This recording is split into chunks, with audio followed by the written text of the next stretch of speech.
Hello student. तो आज हम लोग डिस्कस करेंगे क्लास 11th का चैप्टर 3 का सेकंड पार्ट। इससे फर्स्ट पार्ट के अंदर हम लोगों ने हिस्ट्री ऑफ पीरियोडिक टेबल पे डिस्कस किया था और डॉबराइनर के लॉ को हमने क्लियर किया था और उस पर हम लोगों ने डिस्कस किया था। नेक्स्ट हमारे पास जो सेकंड लॉ आ रहा है वह है Newland law of the octave. According to this law, when elements are arranged in the increasing order of atomic weight, the properties of every eighth element are similar to the first one.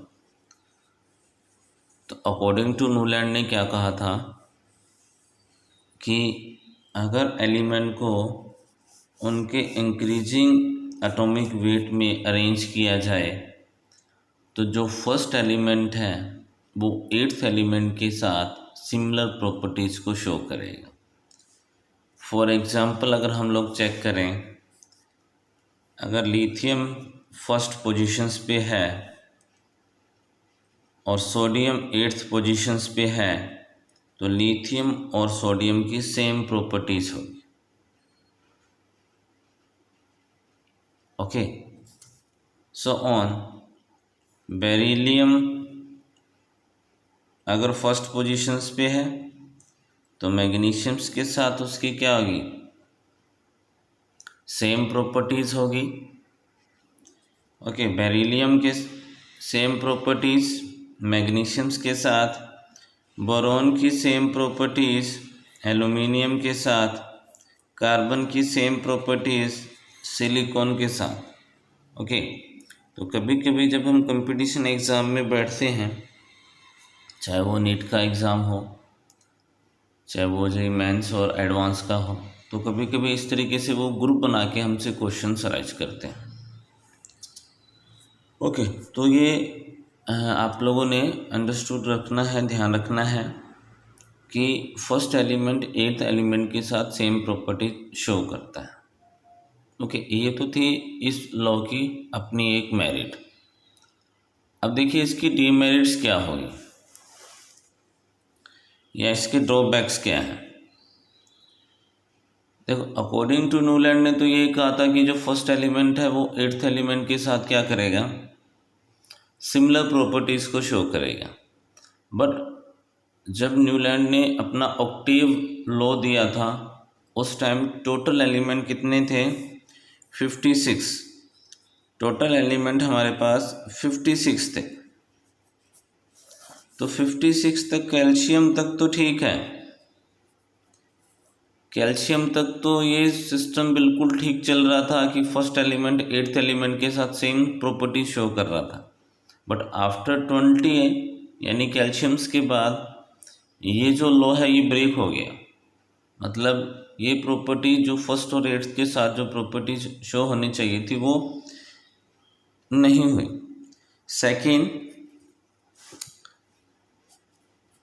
Second भी वही चीज़ है कि जब Newland ने अपना law दिया था तो उस टाइम 56 एलिमेंट थे। तो फ्यूचर में आने वाले जो एलिमेंट हैं उनके प्रति भी कोई भी ध्यान नहीं रखा गया। और मोस्टली अगर हम लोग डिस्कस करें तो कैल्शियम्स के बाद सारे के सारे एलिमेंट सेम प्रॉपर्टीज़ को शो नहीं करते हैं जो फर्स्ट और एट्थ की बात कर रहे थे। ओके, तो नेक्स्ट हम लॉ देखते हैं।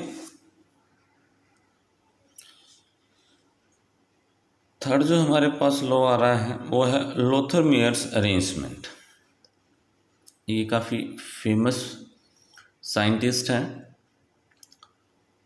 और इसके बारे में एक चीज़ हम लोग ज़रूर डिस्कस करेंगे कि इन्होंने भी अपना लॉ सेम ईयर में रिप्रेजेंट किया था और मेंडलीफ ने भी अपना लॉ सेम ईयर में रिप्रेजेंट किया था। बट मेंडलीफ फेमस हो गया और जो प्रॉपर्टीज़ इस लोथर मेयर्स ने रिप्रेजेंट की थी वही प्रॉपर्टीज़ मेंडलीफ ने भी शो की थी, बट उनमें थोड़ा बहुत फ़र्क था और उस फ़र्क के बेसिस पे ही मेंडलीफ की जो पीरियोडिक टेबल है वो काफ़ी फेमस होगी और लोथर मेयर की इतनी ज़्यादा फेमस नहीं हुई। बट देखते हैं क्या इनमें सिमिलरिटी और डिसिमिलरिटी है।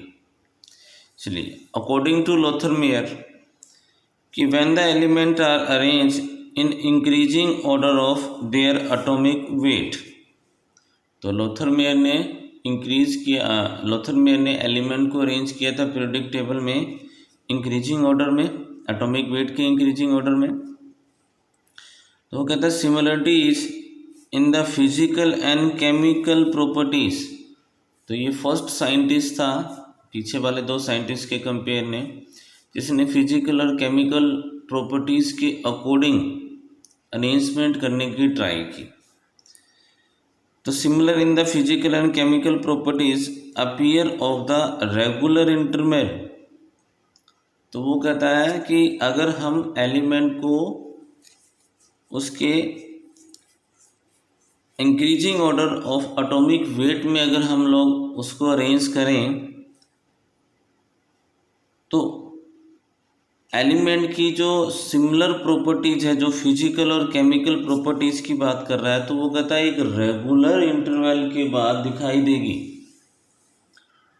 तो उसने एक ग्राफ प्लॉट किया और वो ग्राफ था एटॉमिक वॉल्यूम और एटॉमिक वेट के बेसिस पे। ओके, एटॉमिक वॉल्यूम और एटॉमिक वेट के बेसिस पे, और उस ग्राफ के अकॉर्डिंग उसने रिप्रेजेंटेशंस करने की कोशिश की कि एलिमेंट की जो फिजिकल और केमिकल प्रॉपर्टीज़ होती हैं वो एक रेगुलर इंटरवल के बाद क्या होती है, सिमिलर शो करते हैं, रिपीट होती हैं। ओके, तो देखते हैं उसका ग्राफ कैसा है। तो ये लोथोमेर ने एक ग्राफ प्लॉट किया था। ग्राफ था एटॉमिक वॉल्यूम और एटॉमिक वेट के बेसिस पे। आप देखोगे कि ये जो हाई पीक पे कुछ एलिमेंट आप लोगों को शो हो रहे होंगे। तो उसने ये कहा था कि ये जो ग्राफ की पीक पॉइंट पे जो एलिमेंट हैं, ये जो पीक पॉइंट पे एलिमेंट हैं, ये मोस्ट इलेक्ट्रोपॉजिटिव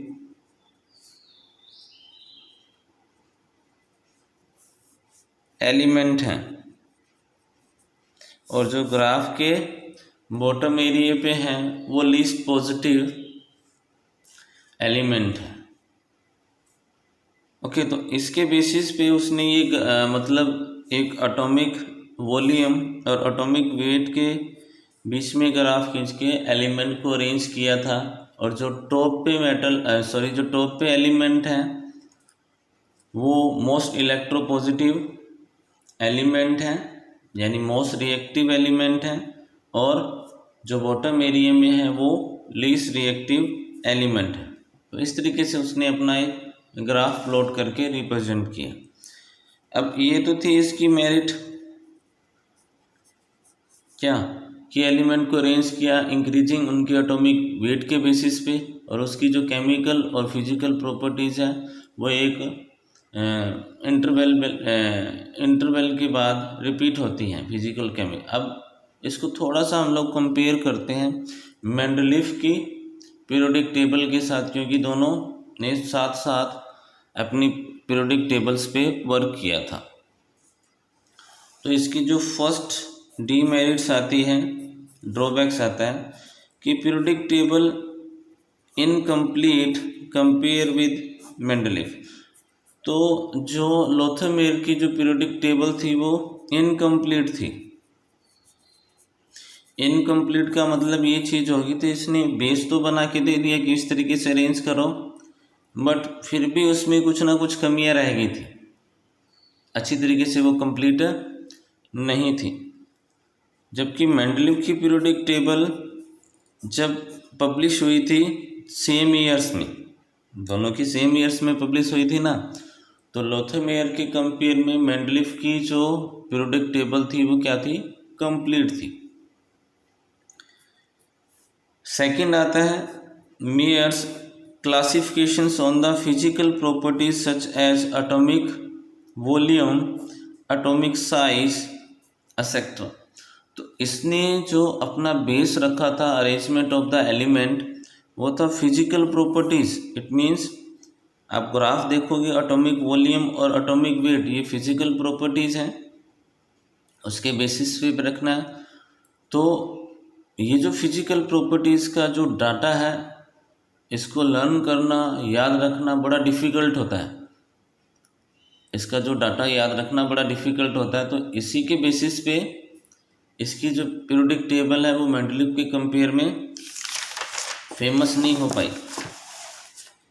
तो it means the logical base difficult to remember such value. तो इनके वैल्यू को याद रखना बड़ा मुश्किल हो जाता है फिजिकल में, जैसे एटॉमिक वॉल्यूम हो गया, एटॉमिक वेट हो गया, एक्सेट्रा से। और the other hand Mendeleev periodic classification was based on periodic law. तो ये तो था मेंडलीव ने जो अपनी पीरियोडिक टेबल दी थी, वो तो पीरियोडिक लॉ के बेसिस पे दी थी। बट जो मेयर्स है, मेयर ने जो अपनी पीरियोडिक टेबल दी थी वो किसके बेसिस पे दी थी, फिजिकल प्रॉपर्टीज़ के बेसिस पे। इसलिए सेम ईयर में पब्लिश होने के बाद भी पीरियोडिक टेबल दोनों की पीरियोडिक टेबल्स में मेंडलीव की पीरियोडिक टेबल्स को ज़्यादा मतलब फर्स्ट पोजीशंस पे रखा गया और मेयर्स को बाद में रखा गया। ओके, क्लियर है। तो आज के वीडियो लेक्चर्स में हम लोगों ने 2 लॉ पे डिस्कस किया है। एक है हमारे पास लोथर मेयर और दूसरा न्यूलैंड का ऑक्टेव लॉ। तो नेक्स्ट वीडियो लेक्चर्स में हम नए टॉपिक के साथ आएंगे। ओके, आई होप सो आप लोगों को ये अच्छी तरीके से समझ आ गया होगा। Okay, thank you guys.